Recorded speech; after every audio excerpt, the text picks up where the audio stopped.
Muhimu zaidi ni kutoa taarifa kwa usahihi na kwa wakati kupitia namba yetu ya dharura ambayo ni 114. Usipambane na moto mpaka unakushinda na unakumbuka kutupigia simu Jeshi la Zimamoto na Uokoaji. Naitwa mkaguzi msaidizi Hafidhi Ramadhani Omari. Mimi ni mkuu wa kituo cha Jeshi la Zimamoto na Uokoaji wilaya hii ya Kahama. Majukumu ya Jeshi la Zimamoto na Uokoaji kimsingi ni kuokoa maisha na mali.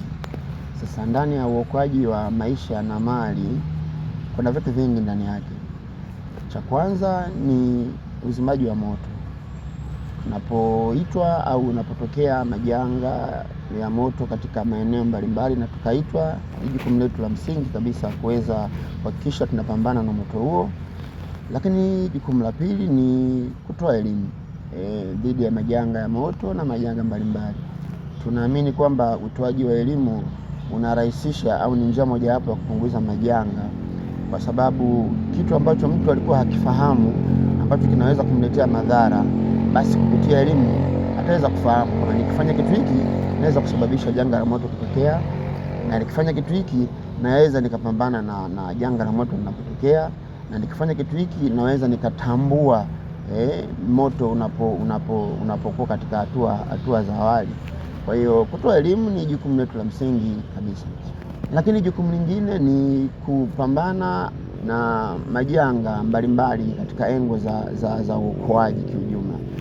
Yanapotokea majanga ambayo yanahitaji kuokolewa, basi uokoaji ni jukumu letu la msingi kabisa sisi kama Jeshi la Zimamoto na Uokoaji. Mfano yanapotokea majanga kama tetemeko la ardhi, mfano yanapotokea majanga kama mafuriko, mfano yanapotokea majanga kama ajali za barabarani, mfano yanapotokea majanga kama ajali za majini na vitu vyovyote vile, au majanga yote pale ambayo hapa sasa tunahitaji au wananchi wanahitaji waje waokolewe, basi hilo ni jukumu letu la msingi kabisa.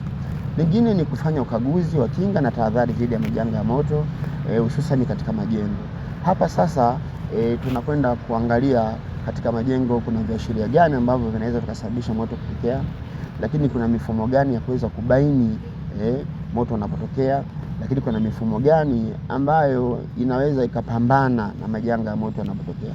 Kwa hiyo kufanya kaguzi za kinga na tahadhari dhidi ya majanga ya moto, hilo pia ni jukumu letu la msingi. Eneo letu la utawala sisi ni Tanzania bara.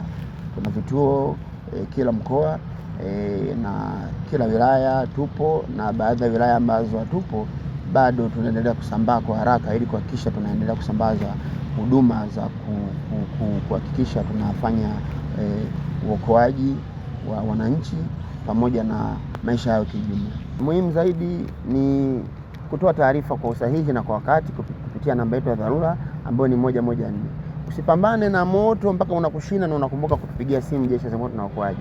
Moto unapokuwa katika hatua za awali unapoendelea kupambana, basi mwingine atupigie Jeshi la Zimamoto na Uokoaji kupitia namba 114, na namba hii ni bure kabisa. Lakini pia tunasisitiza matumizi sahihi ya namba hii. Kumekuwa na tabia watu kuchezea hizi namba. Mtu hana tukio lakini anaigiza kama vile kuna tukio. Mtu anaweza tu akachukua simu akapiga kwa sababu ni bure, akasema jamani, nimemaliza kupika hapa, jiko langu la mkaa, mnioni zimamoto mnizimie. Kwa hiyo ni viaka ambayo wewe unapochezea line, basi kuna mtu mwingine anakuwa na tatizo la maana au la ukweli ambao linahitaji huduma ya uokoaji.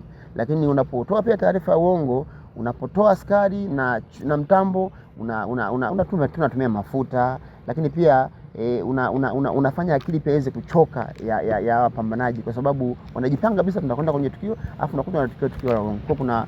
Kuna vitu ambavyo kibinadamu mtu anakuwa anajisikia mbaya. Kwa hiyo sio sahihi kuweza kutoa taarifa za uongo. Tutoe taarifa ambazo ziko sahihi, na sisi tuko tayari masaa 24 kwa ajili ya kuweza kuhakikisha tunaokoa maisha na mali za Watanzania na Wanakahama kijumla. East African Spirits Company Limited ni kampuni inayojihusisha na uzalishaji wa pombe kali na bia. Kampuni hii ilianza mnamo 2018 ambapo ilianza na line ya plastiki. Tulianza uzalishaji wa bidhaa yetu inayoitwa Diamond Rock. 2019 tukaanzisha line yetu ya line ya glasi ambao tunazalisha bidhaa yetu pendwa Hanson's Choice. 2023 ndipo tulipoanza ku blend na ku manufacture beers zikiwa ni Hanson's Light, Goldberg, Basembi ambayo imeunga mwaka 2024 na Hanson's Dry iliyoanza uzalishaji mwaka 2025.